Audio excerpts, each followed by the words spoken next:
on the entire process with respect to the restructuring of the former Petrotrin and the status of the efforts so far to dispose of the point-of-care refinery. So over to you, Mr. Yeah, thank you very much, Mr. Imbert. Good morning, ladies and gentlemen of the media and to the wider national public. Today's press conference will outline the procurement process, re the Garakara sale to Patriotic, leading up to the final decision of Cabinet yesterday. But before I proceed, I need to put this entire discussion into perspective and rewind the tape, so to speak. Members of the public will recall that in 2017 and 2018, the Prime Minister addressed the nation on 2 occasions on the status of Petrotrin. Petrotrin had serious challenges, to say the least. It had a huge debt burden of approximately $1.5 billion US. Especially a bullet payment of $850 million that was due in November 2019. It had a very high operating cost. As a matter of fact, it's the only oil company that I knew of where 50% of its operating cost was in wages and salaries. It had a very inefficiently and loss-making refinery. The refinery's throughput at the time was approximately 150,000 barrels per day. Petrotrin's indigenous crude production was a mere 40,000 barrels a day, which means that they were importing approximately 110,000 barrels of oil per day to add to that 40,000 to have the throughput of 150,000.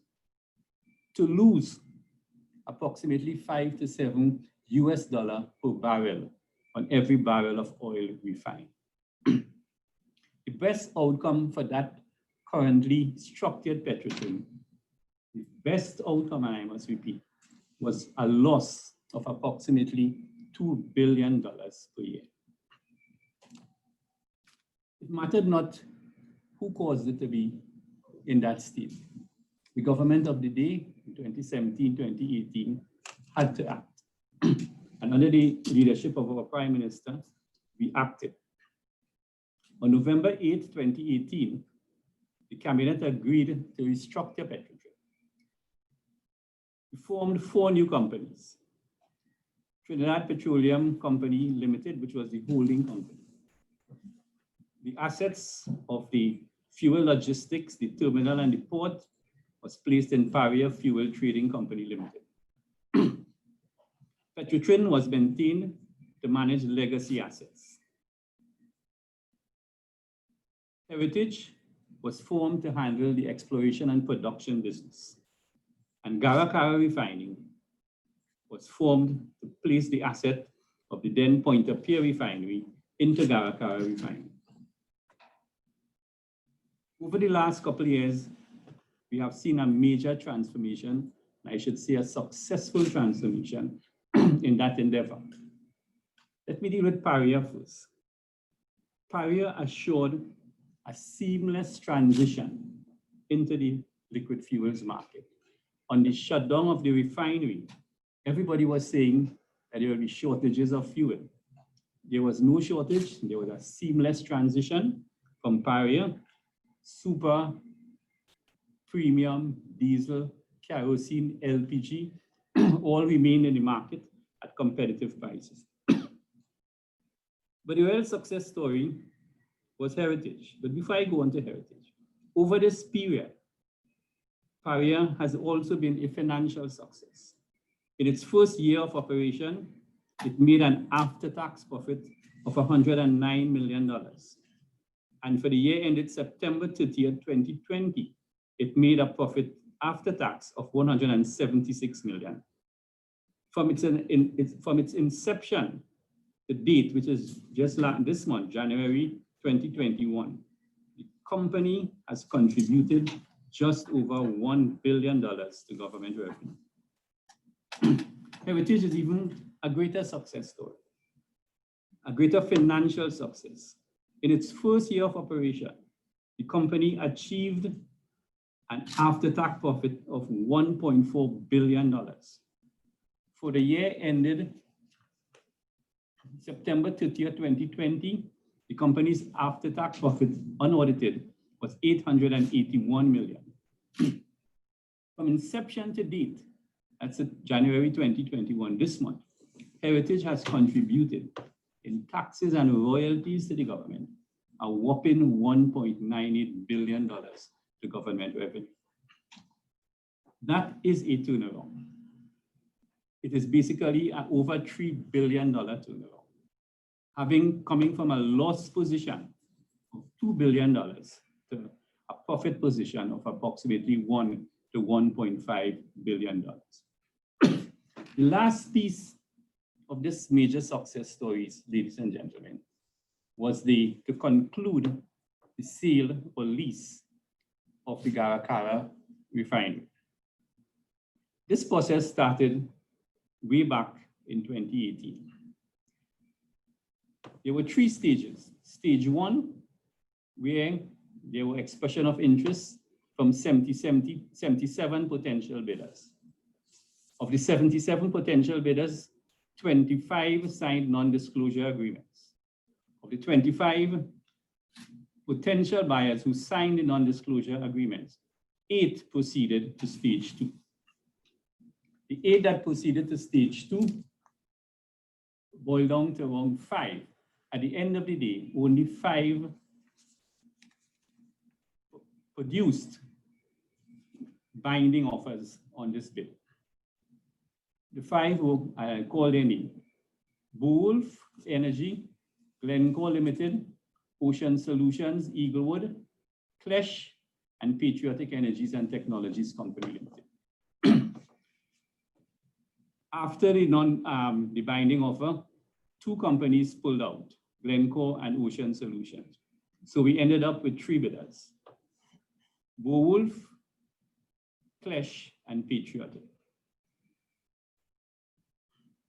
At that point in time, an evaluation committee was set up, chaired by Mr. Vishnu Danpal, Permanent Secretary in the Ministry of Finance. Their mission and their duty was to evaluate the bids and make a recommendation. As is well known now, the preferred bidder was Patriotic Technologies Limited. On the 20th of September, 2019, the Ministry of Finance indicated the process going forward as follows. Patriotic Energies and Technologies Limited was given 1 month to negotiate with the evaluation team a comprehensive work program as how the company intends to complete the process going forward, and with respect to the following key deliverables. 1, a suitable finance offer for the sale and purchase of the plant, a draft sale and purchase agreement, a finalized business plan, a statement of any fiscal incentive or tax concessions required from the government of Trinidad and Tobago, an approach to any historical environmental liability, a refinery startup plan, a plan for the supply of petroleum products during the transition to the full operation of the Patriotic Refinery, a suitable staffing plan, including senior management, proof of qualification to engender the startup and performance enhancement process for the new business, approval from the Board of Directors of Patriotic for the definitive terms and conditions of the proposed transaction, and finally, a plan for the completion of the due diligence process.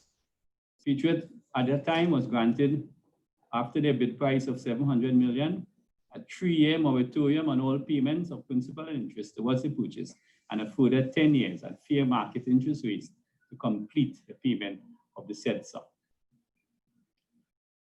I go forward now to January 12, 2020, when an interministerial committee comprising the Minister of National Security and Minister in the Office of the Prime Minister, the Honourable Stuart Young, myself as Minister of Energy and Energy Industries, and then Minister of Public Utilities, Senator Robert Lujan. We were given oversight responsibility to carry these negotiations forward. The negotiation at that time being conducted of a team from Paria and Garakara. There were several meetings and a lot of exchange of documents and letters. The negotiations were proceeding fairly okay. We boiled down the matter at that point in time to several issues: purchase price financing, the issue of the first lien, and restart financing. There were other issues on the table: issues of environmental liability, local fuel supply guarantee, operational plan, restart financing timelines, tax concessions, etc., etc. But at the end of the day, these issues would have been overcome. The three key issues that had to be overcome for this deal to conclude was purchase price financing, the issue of first lien, and restart financing.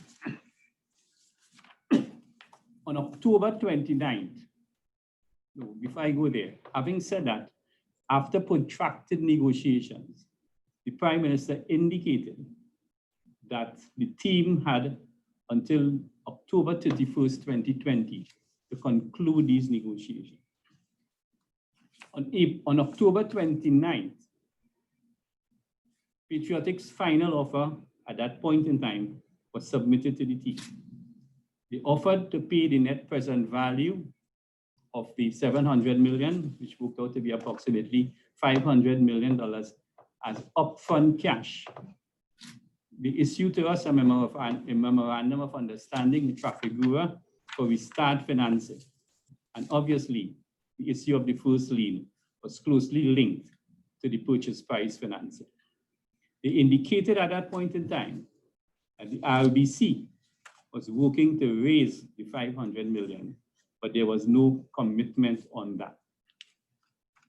You will recall that on October 30th, one day after, the Honourable Minister of Finance communicated to Patriotic that and I quote, the parties had not reached the final contractual agreement on the sale of the asset by the deadline, due to its failure to address outstanding issues that were critical to arriving at a final settlement.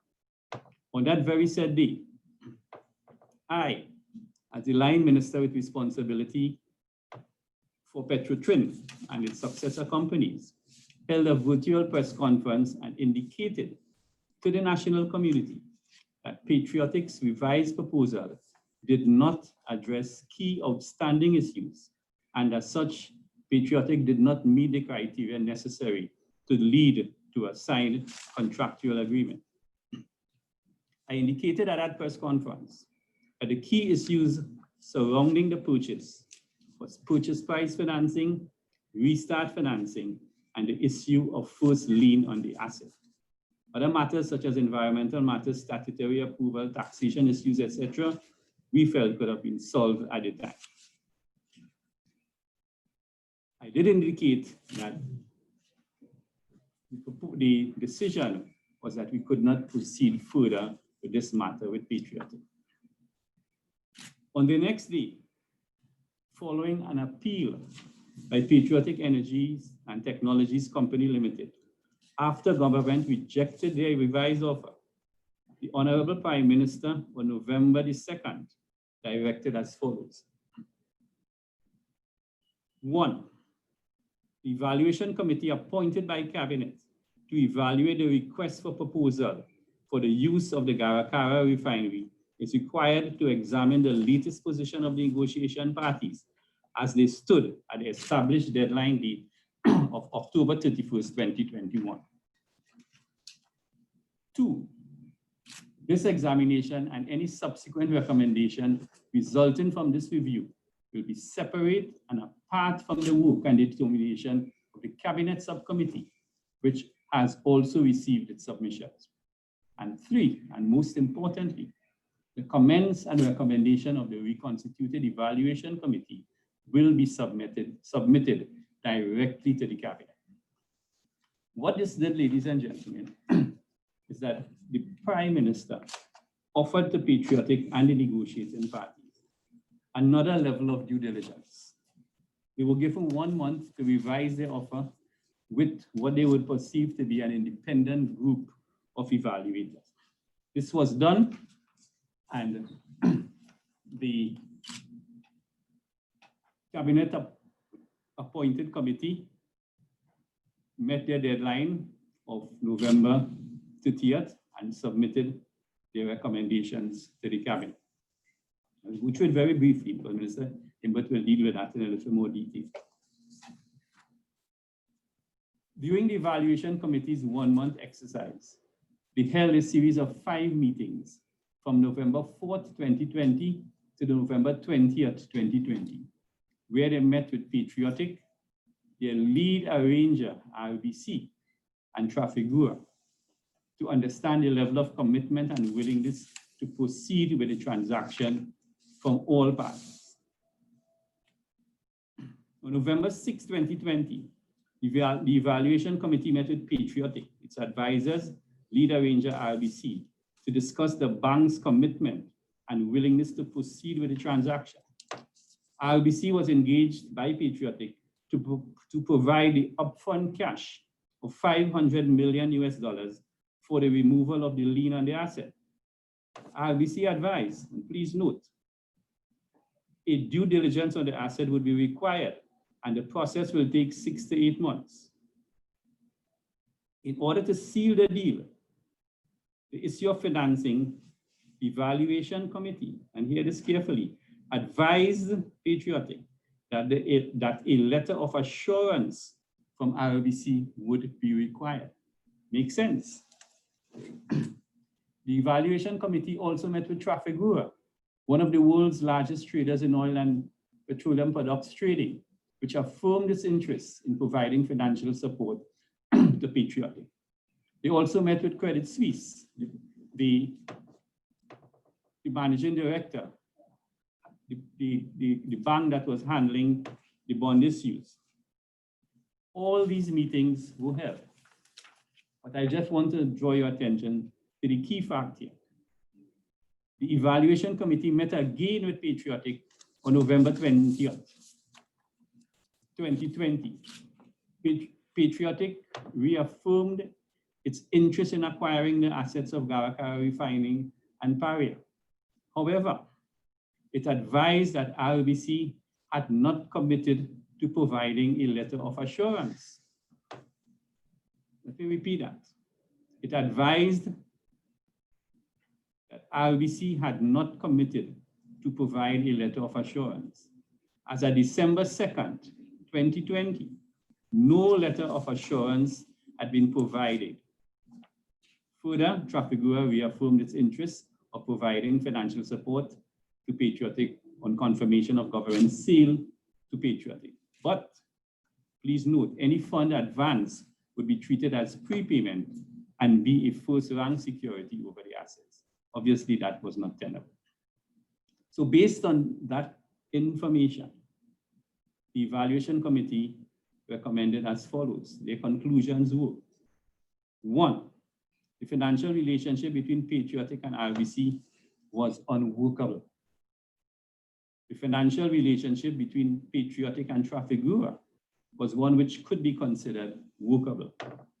And 3, it was not advisable or feasible for government to finance the removal of the lien on the assets of Paria Garakara for the purpose of facilitating the sale of Patriotic, the sale to Patriotic. So having said all that, ladies and gentlemen, Cabinet deliberated on the matter yesterday and came to the conclusion that we would inform Patriotic Energies that they no longer have exclusivity with respect to the acquisition of Garakara and Paria, as this could no longer be supported by the government of the Republic of Trinidad and Tobago. The government of the Trinidad and Tobago, through Trinidad Petroleum Holdings Limited, will proceed immediately to return to the open market to explore all other options which may exist for the utilization of Garakara, the refinery asset, in the shortest possible time frame, with priority and main conditionality being to determine whether there are any suitable parties interested in operating the refinery. And thirdly, Trinidad Petroleum, because time is of the essence here now, submit for the consideration of Cabinet in 3 weeks' time a proposal for the canvassing of the current market for the exploration of options for the utilization of the asset of Garakara. So in conclusion, ladies and gentlemen, after that elaborate discourse, I want to say that the government has over this period bent backwards to facilitate this need. We have used our best effort to conclude and would have surely liked to so do. But at the end of the day, we must protect the public interest in matters like these. And based on what I have just outlined, especially of Patriotic's inability to source purchase price financing, the Cabinet was left with no decision, no other alternative but to conclude and make the decision that I have just outlined. I thank you very much, and I now pass over to Minister Imbert. Thank you, Minister Khan. My responsibility in this matter is in the person of Corporation Sole. The Corporation Sole under the Corporation Sole Act is the owner of the government's shares in state enterprises. In addition, the Corporation Sole is required to review, consider, and approve disposal of the assets of state enterprises. So the refinery is a major asset of the state enterprise, and it's my responsibility as Corporation Sole to review any proposal for the disposal of that asset. That's where I come into play. In addition, as Corporation Sole, I'm responsible for governance of state enterprises, whereas line ministers such as Minister Khan are responsible for operational matters. This is a governance issue with some operational flavor. Let me just recap exactly what occurred. This process started 1 year and 4 months ago, in September of 2019, when Cabinet agreed to select Patriotic as the preferred bidder for the refinery. And Patriotic was written to and given a number of conditions. They were given a month to do a number of things. Minister Khan has outlined them. But the most important thing from our perspective at the Ministry of Finance was the first item, was a suitably financed offer for the sale and purchase of the plant. Initially, Patriotic had bid a cash price of $700 million. In an effort to help them, we gave them terms, and the terms were a 3-year moratorium. And then they would have 10 years to make payments of principal and interest towards the liquidation of that $700 million. Over the last 16 months, Patriotic has experienced difficulty in achieving a suitably financed offer for the plant. Minister Khan referred to Royal Bank, RBC. I actually have a letter here from RBC dated October 29, 2020, and Patriotic had put forward RBC as its financier. The letter, however, from RBC Capital Markets does not in any way satisfy the requirement of a suitably financed offer. And if you'll allow me, I'll just read some lines from it. This is a letter from RBC Capital Markets to Patriotic Energies and Technologies. And it says, RBC Capital Markets understands that Patriotic Energies and Technologies plans to acquire and restart the assets of Garakara Refining Company Limited and Paria Fuel Trading Company Limited, which they described as the opportunity. We understand that Petrotrin plans to operate the refinery and terminal to world-class standards for cost, yield, and reliability.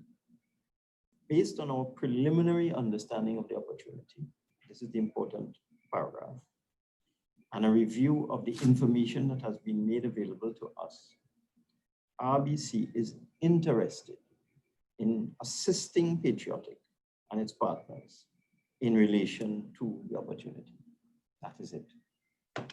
So all RBC was able to give to Petrotrin on the 29th of October, and that date is important because we had set a deadline of October 31st, because we've been at this process now then for a year. Remember, we started in September 2019. So by October 29, 2020, the parties had been in discussions and negotiations for over a year. And all that Petrotrin was able to produce at that time was a letter from RBC saying they were interested in assisting Petrotrin. That's it. They gave no guarantee of providing funding. They gave no commitment of providing funding. They gave no time frame. They gave no terms. So it was not a suitable offer.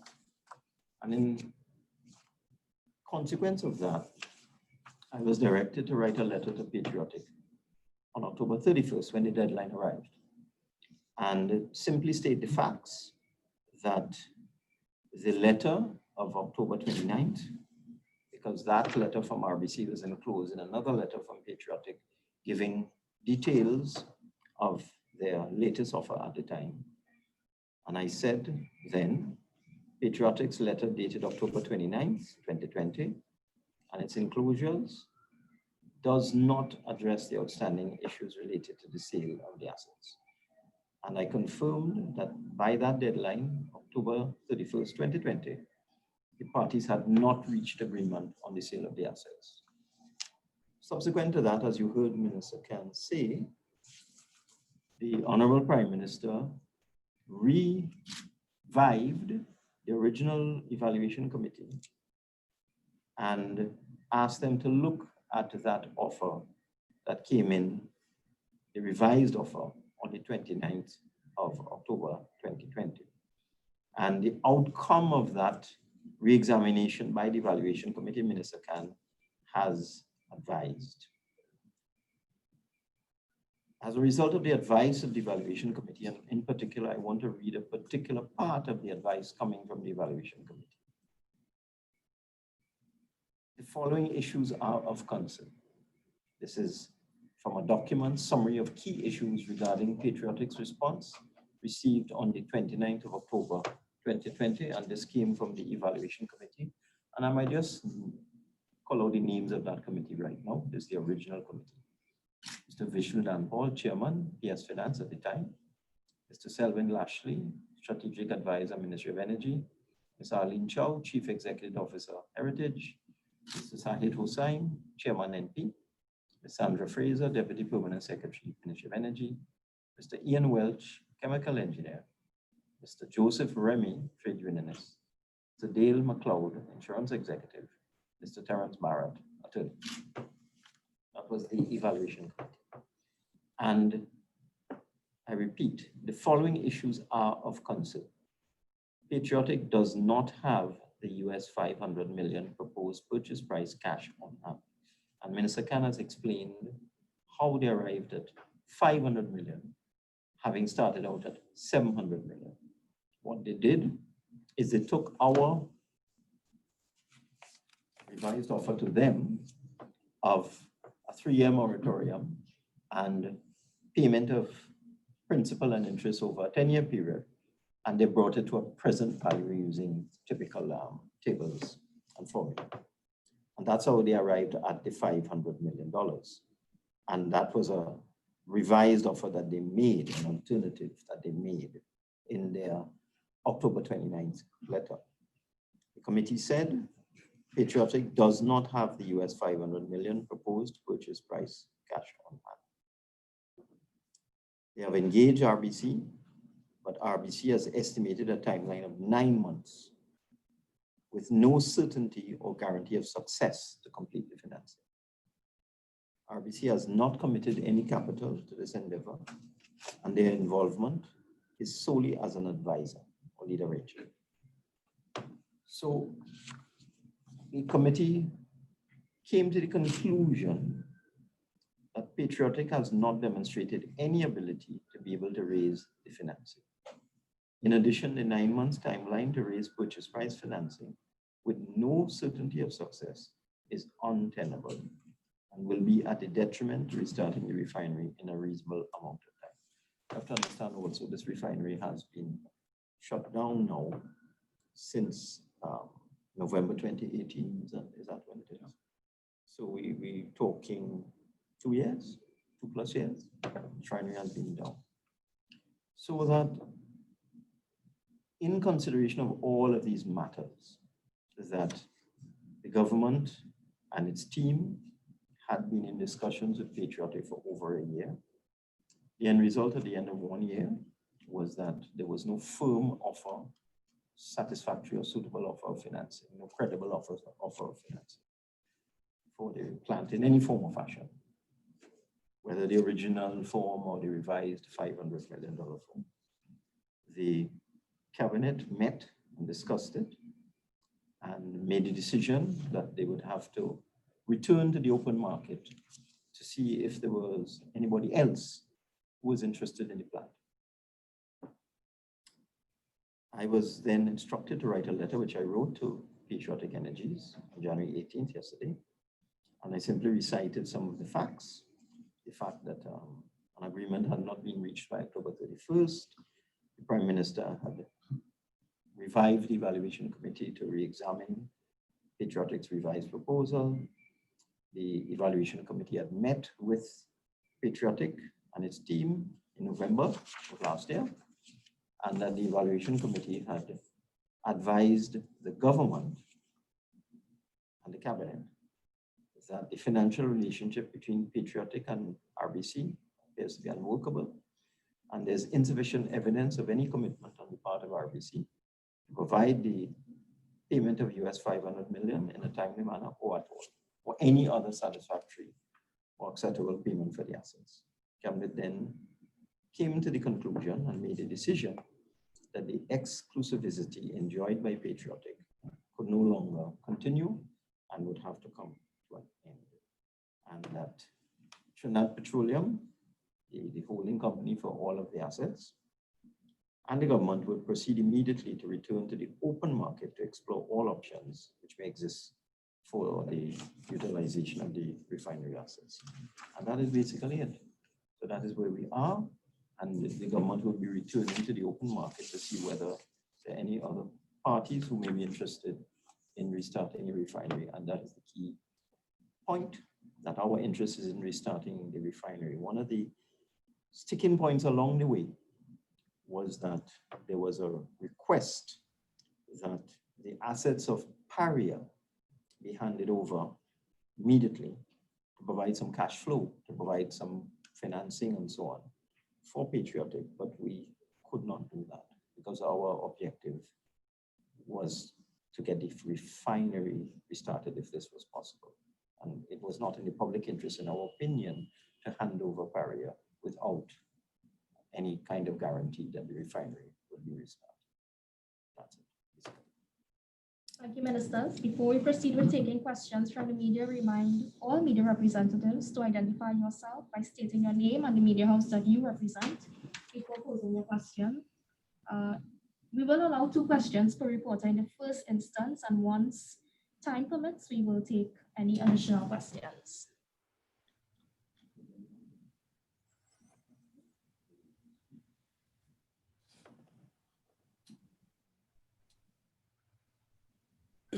Hi, good morning, reporter. Please proceed. Hi, good morning. Curtis Williams from Guardian Media. Minister of Finance, can you indicate whether or not the lien is essentially the crux of the matter? In other words, RBC could not provide the funding because they had to assess the value of the plant in relation to the lien that is on there. And therefore, the other part of the same question I'm asking is whether you as Minister of Finance were in a position to make the kinds of offer that you made, bearing in mind the lien that was on that is on the refinery. No, there's no evidence that that played any part in the deliberations at Royal Bank. What we saw from Royal Bank is that there was no commitment on their part to provide financing.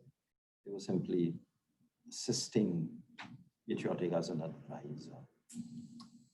We didn't see that. What we saw throughout, no matter what formulation you put on it, whether it's a moratorium with a payment over a period of time or whether it's an upfront payment of 500 million, Patriotic was not able to produce any firm evidence of the ability to pay whatever form it. And we didn't see that at all. Right, but to ask my second question as well, Minister, would you then see that any bidder who could be successful will not, in other words, the government will not accept a bid less than $500 million US? I can't say that at all. We're returning to the open market to see what's out there. I can't tell you what bid the government will if the insistence was an upfront payment of US $500 million from Patriotic, and you've said they're unable to meet that. In other words, as far as I understand, one of the bids, for example, Mr. Hold on. So, how many questions are you going to ask me? No. I'm putting the question limited to two. Like this so that I don't want you to. No, I'll answer you. I just wanted to know how many questions you're going to ask. This is the last question for now. No problem. Let me just clear up something that you've raised before we go ahead. There's a misunderstanding there on your part. We are not insisting on an upfront payment of cash of 500 million. That's a revised offer made by Patriotic. What Patriotic did is it took the 3-year moratorium and the payment of the 700 million over 10 years, principal and interest over the 10-year period, and they converted that to a present value. We were not adverse to that, but they made the offer. We didn't insist on that or demand that. Okay, I just want to clear that up. Good morning. Hi, good morning. Yes, Stephen Cummings here at 98.1 FM. A question to Minister Khan. Mr. Khan, it is said that the refinery, though it has been, out of commission for quite some time, there are still potentials in terms of it being a very important state, asset. I'm wondering now, wouldn't this situation be worse if we would have what you're talking about, going back out now to the open market, bearing in mind that the time that the plant has been down, we may be looking at maybe another year, before there is any kind of, consideration. Of course, it'd have to go back to committee. Wouldn't we be in a worse off situation, having to go back out in the open market? There are two issues here. One, the progressive deterioration of the refinery asset with time. That is something we are always conscious of. And that's why we're now seeing, not now seeing, but time has always been of the essence. We have used our best effort in these negotiations to bring it to a successful conclusion, but that has not been the case. In this next phase, we hope that a amicable conclusion could be reached in the fastest possible time. The key issue here is that the government wants the refinery to be restarted, but the government has no equity to put into the refinery, and it doesn't want to be part of that refinery process. We wanted to run without state capital, without state interjection, and without state funding. We have disaggregated Heritage and Paria, which has been successful. The refinery was always the cancer in Petrotrin. And if some other entity can see it fit to restart the refinery in a profitable model, business model, that is what the government wants. The government is not going to come back into a situation where we recreate a new Petrotrin. My second question, as a follow-on to that, Minister Khan, wouldn't we have the possibility of a situation where we may be going back into the same the same scenario? We know of the $500 million situation, which would which did not work out. What is there to guarantee that we would not have a similar situation in in an open market situation? Allow me to answer that. We have reached a point where the pathway that we were going down has not worked out. We still want to attempt to restart the refinery. So the only way is to go to the open market. It's as simple as that. We can't speculate at this point in time what would happen. But this is the only reasonable pathway we see at this point in time. So I wouldn't want us to speculate on what would happen. I mean, we're going out to the market to see what happens. We don't want to prejudge or look into the future and see what will happen.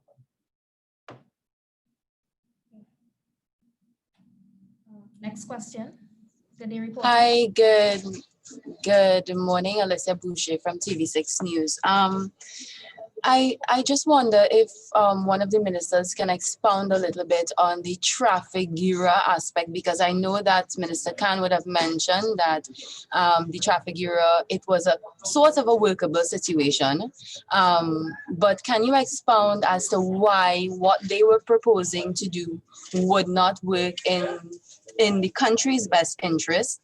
That's the first question. And the second question is, since you're going back out onto the open market, does and Patriotic no longer has exclusivity on the refinery, then does that mean that they can actually make a new proposal if you're going back out onto the open market? The simple answer to the second question is yes. They are free like anybody else if they so deem it appropriate. It's entirely up to them. And they are part of the open market. And in the first part of the question, Trafigura's funding was for restart financing, but you cannot restart something that you don't own. So in other words, if you don't clear the issue of purchase price financing, you cannot get into restart financing. And even furthermore, part of Trafigura's conditionality of that financing was they must now have a first lien on the asset, which is obviously untenable. But not just that. There are two things here that people need to understand. There is the price for the refinery, and there is the cost of rehabilitating the refinery to start back. It's two sets of money there. And essentially, there's a loose figure that's been bandied around of 500 million to refurbish, rehabilitate the refinery. And there's another 500 now was on offer to purchase. So Trafigura's arrangement with Patriotic was for the 500 million, assuming that that's the correct figure, to rehabilitate the refinery, but not to buy it. So that is where Patriotic got stuck. They had what appeared to be a workable arrangement with Trafigura to get money to restart, but they didn't have any arrangement with Trafigura to pay for the asset. Okay.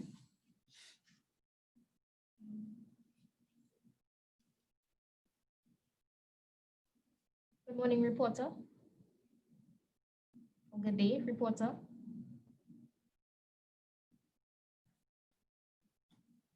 Hi, good morning. Prior Bihari, considering getting involved, going back into the refining business, at least as a partner, or take over it fully. Is that an option on the table? Thank you. You mean the government? I think the answer to that as we speak is a categorical no. No. Well, what we feel is if the refinery has no encumbrance in terms of debt financing, which is one of the problems it had in the past, there was a lot of debt associated with the refinery, which was a major part of its liability and expenditure. This refinery would have no encumbrances. That's why we believe that perhaps a foreign partner or a local partner, anybody, could come in and operate it. But the government has no intention of getting back into that.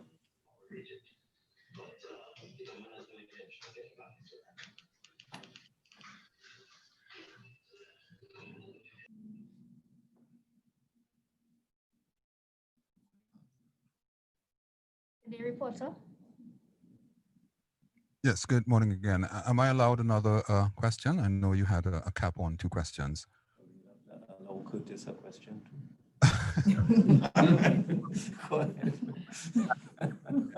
Yeah, just, Minister Imbert, one would, get the feeling that we may be going around in circles. Now, you said that Patriotic is part of the open market, will be part of the open market, once again. Is it that the government would be willing to engage in yet, and I stress yet, another round of discussion with Patriotic with respect to the refinery?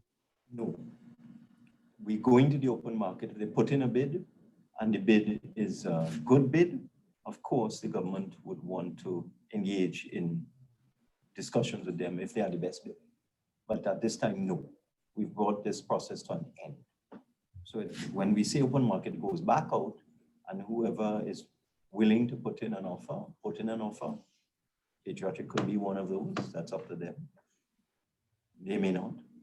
But if they come in and they have the best offer, second time around, then certainly we would resume discussions with them.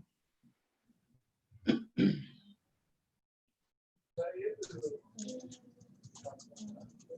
we have time for more. So we have about 10 more minutes because we have Senate. Okay, proceed. Okay, thank you, Alicia Boucher again. I just want to make sure that I carefully understand. The lien on the asset, to remove that lien, it's $500 million US. Am I correct? Not necessarily. The way the arrangements are worded, you have to pay 75% of the market value. Okay. So with that in mind, what is the lowest bid, if you can give an estimate that we can actually accept for what the refinery is worth, and then in order to remove that lien? Making me think that you're acting in concert with Curtis Williams. He asked me the same question. I will not answer that. We go to the open market, let the people put in their bids, and may the best group win, whatever it is. Let's see. Minister, I think the reason why she's asking the question is because you've not quite answered the question. Which question is that? The question that I've been trying to get you to answer, and I think my colleague tried as well, which simply is whether or not the lien on the asset is the sticking point in this matter. In other words, if Curtis, I got the question. Right. If there was no lien and the answer is no, it is not. You see, if they paid the 500 million, for example, the lien is irrelevant. It's just like a mortgage on a house. It comes off. If they had paid the 700 million up front, lien come off. If they had paid principal and interest over a 10-year period, we would have ensured that the lien was removed. So the lien is not a sticking point. The sticking point is the inability of Patriotic to find the money. Minister, can we take more? Or? So we'll take another one. Okay, I'm not sure. Good morning. Good morning, Anthony. Good morning. This is Anthony Wilson from The Express. Are you hiding from us, Anthony? Yes, I am. Okay, no problem. I wanted to ask, who does the government envisage is going to pay to restart the refinery when the government returns to the market, to the open market? Well, the whole point of the sale of the refinery or the disposal, because you can dispose in various ways, is that whoever gets the opportunity would have to finance the rehabilitation of the refinery to restart it. That's part of it. They're buying it as is, where is. The government has no intention of putting any money into the rehabilitation of the refinery. That the asset is there. Does that answer your question, Anthony? It does partly, but I want to ask the second question and refer you to comments you made at the November 11th post-cabinet news conference. You said, obviously, if you are selling something, it must be free of all encumbrances. Yes. If any of you, and I'm sure some of you have, are homeowners and would have entered into a purchase agreement to buy property, one of the most basic clauses in a purchase agreement is that the vendor who is selling it agrees that on completion of the sale, it will be free of encumbrances. We are not selling anything with any mortgage or lien on it. I got the point, Anthony. We will deal with that. That is a government issue. That's a Mr. matter Wilson, of the cabinet. Mr. Wilson, I got that. Could you get to your question, please? Yes. If, according to you, the lien was not an issue on November 11th, how come the lien is an issue now? Why are you saying that? Patriotic made a revised offer of $500 million, a present value offer, to purchase the refinery. That $500 million would have satisfied the lien. So it's not an issue at all, it's a non-issue. So I don't understand why you're saying it is. And let me use the example of the house again. You may buy a house for $1 million. There may be a mortgage on it for $500,000. So when you pay the million, $500,000 goes to the bank and $500,000 goes to the vendor. It's very simple. So there's no issue at this point in time. If you look at the correspondence coming out of Patriotic, they simply said, let's take that offer of yours, bring it to a present value. We used our experts to advise us and they came up with 500 million. We're willing to pay 500 million up front. But the problem with that is that although that 500 million in cash would have removed any encumbrance that may have existed on the refinery, they couldn't come up with the $500 million. That's the problem. That is the crux of the problem. It has nothing to do with any charge on the assets. We have another question. If I may be allowed. Anthony, we have another reporter. Hi, good day, reporter. Hi, Kijan Haynes, WESN. Ministers, thank you very much. My question is following up on Mr. Cummings' question. You know, there seems to be a lot of comments about the state of the refinery, but it seems to be very speculative. It's not that we're saying for sure, this is the state of the refinery. We know whether it's good, we know whether it's bad. Is there any sort of professional assessment actually being done to analyze the condition of the refinery so that we're not selling someone a lemon, so to speak? And if that is to be done, is the government going to foot the cost for that? Or would you expect the buyer, whoever wants to bid on it, to actually go in and say, listen, this is the exact state of the refinery. This is how much I can pay you based on what is here. I have another question, but I'll let you answer that first. I will answer that. As Mr. Imbert said, the sale is on an as is, where is basis. So it is incumbent on the purchaser to do their due diligence as to the actual state of the refinery. But having said that, we did our work also. Before the refinery was shut down, we pumped nitrogen through all the plants. Right? Nitrogen is an inert gas, so to speak. So it stops corrosion and all those sorts of things. So the refinery has been safely put away in storage, so to speak. However, that nitrogen installation wouldn't last forever.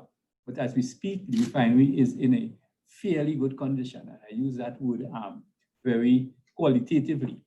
But if and when that process is advanced now with a new buyer, obviously proper due engineering diligence will be done to quantify the extent as to which the restart financing will require. And just to come in here, a bidder would make assumptions with respect to the condition of the plant.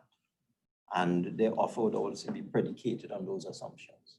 When they do their full engineering due diligence, they may discover something slightly different and adjustments would have to be made. But we haven't reached anywhere near, we did not get anywhere close to that with respect to Patriotic. It simply, they got stuck on their inability to raise the funds. That was it. And my second question, is there a plan if no one comes forward and everyone has decided that this is fait accompli? What is the government's plan if no one comes forward in whatever your deadline is? At this point in time, as was our plan 2 years ago, we don't intend to restart the refinery using taxpayers' funds. We don't intend to put any more of taxpayers' money into the refinery because it was losing billions of dollars every year. And really, as Minister Khan has pointed out, we've gone from a situation where the integrated company was losing billions to the heritage making billions together with Barrier. Do you have a cutoff point where you don't want, where you say, well, this is it, nobody else can bid? Oh, no. In terms of how much time we're going to give people, that has not been decided yet. We're going to try and get this thing going within the next 3 to 4 weeks. So, Minister Khan? Yeah. Initiate the process within the next 3 or 4 weeks, but in terms of how much time bidders would get, that has not been decided yet. About 5 more minutes for the most. Okay, so we'll take a couple of questions again. Okay, Minister, let me just, can I ask, at this stage, what is the value, the monetary value of the refinery? And the reason that I asked that question is because when I asked the question about too low a bid, it's to make sure that we don't sell off a state asset for a lot less than it is worth. So if you can answer, what is the current value of the monetary value of the refinery? Let me just deal with a misconception in your question. It's kind of difficult to determine the value. The value is what the market will pay. Okay? So to speculate as it's selling off something for more than it's worth, how do you know what it's worth? It's what the market will pay for it. Okay? And again, even though nice try, I would not tell you what would be the lowest amount that would be accepted for the refinery at this point in time. Nice try. Minister, we have time to take one more question. Well, it seems Curtis wants to speak. And after that, we could just take one more. That's it. Okay. I want to ask a question. Why not go to the second bidder then? Rather than too much time. I got your question, and that's something I actually thought of myself, but I think too much time has elapsed. You know, this thing went out for bids in 2019, we're in 2021. So I don't think it would be feasible at this point in time to go to the second bidder, but that is something that had certainly crossed my mind. And the second bidder may very well bid in this second round, who knows? And there are others who may not have been in the picture 2 years ago, who may be interested now, you know, so we'll see. But I agree with you, that is something that I had thought of, but I think too much time has elapsed to make that sensible. I think we'll take our last question from Tijan. Well, since it's the last question, you're gonna permit me to change the subject. The gas prices, the new gas prices supposed to start in February. Any comments on that before? This is the last time I'm gonna get both of y'all in the same place like this. No. Any more questions on the refinery and Petrotrin? Yes. May I be allowed? Sure. Hello, may I be allowed? Yes, Anthony, proceed. Yeah. Ministers, in a sense, in a very real sense, the government is proposing to return to the market. And I'm saying that because between March and September 2019, the government offered the refinery and the associated assets to the market. There were 3 shortlisted bids. As we have discussed before. Mr. Wilson, myself and Minister Khan have to go to the Senate, and if you were in the Senate, the presiding officer would have stopped you already. Could you ask your question, please?